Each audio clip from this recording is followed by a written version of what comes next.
believed there was a great mystery about art, that how it operated and how it affected you was something no one has ever adequately explained.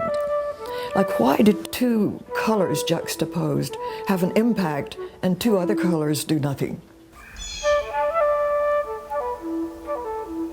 I think of Jim and Charlotte as two of the real pioneers. Not only that they pioneered in coming out here at a time when there weren't that many artists in the area, but also pioneered in their vision, in the way they approached art, approaching it in this.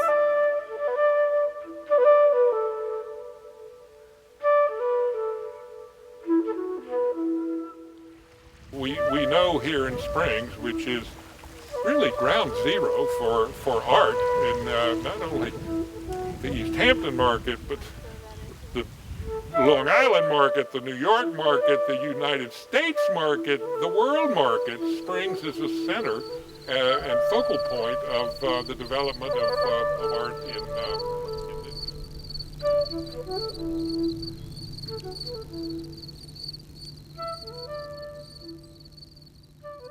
James Brooks and Charlotte Park were two of the artists who came to prominence in New York City immediately after World War II. These artists had been looking at Cubism, looking at Surrealism, looking at the School of Paris, which was the height of modern art at the time, and trying to figure out how to do something that would put American art on the map. And what they came up with was what we now know as Abstract Expressionism. They were such sweet, gentle people, and they lived, their lives were totally built around art.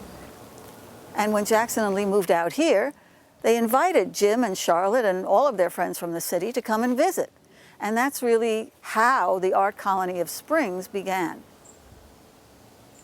They bought this land in Springs on Neck Path and moved these two buildings, the cottage and the little shed, to this property in 1957. And of course, in the late 50s, Jim built a purpose-built studio, which is the large building that needs restoration.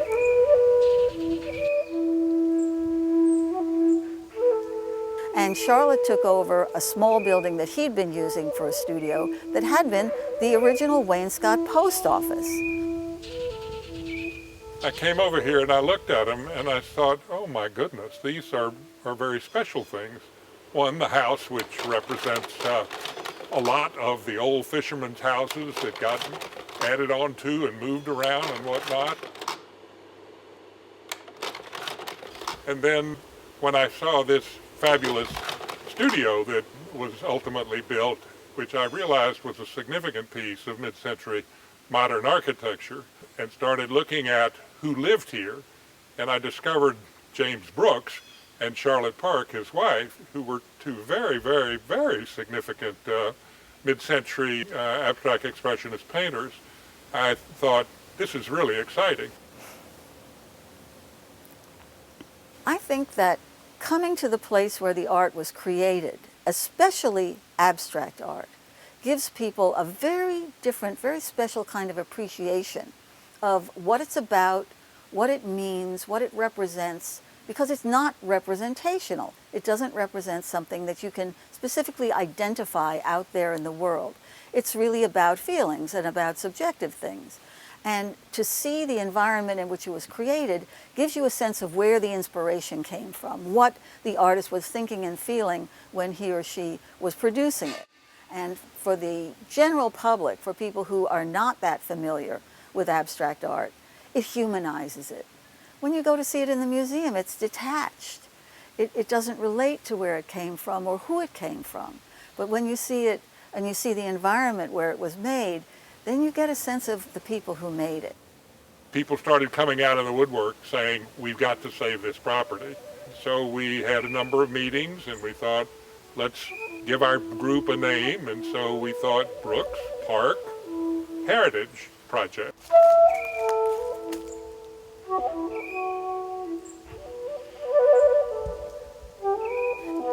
So our thought is to carry it on in that way and have it open to the community and usable for a variety of purposes. It might include small performances or screenings or art show or lectures whatever the community wants to do.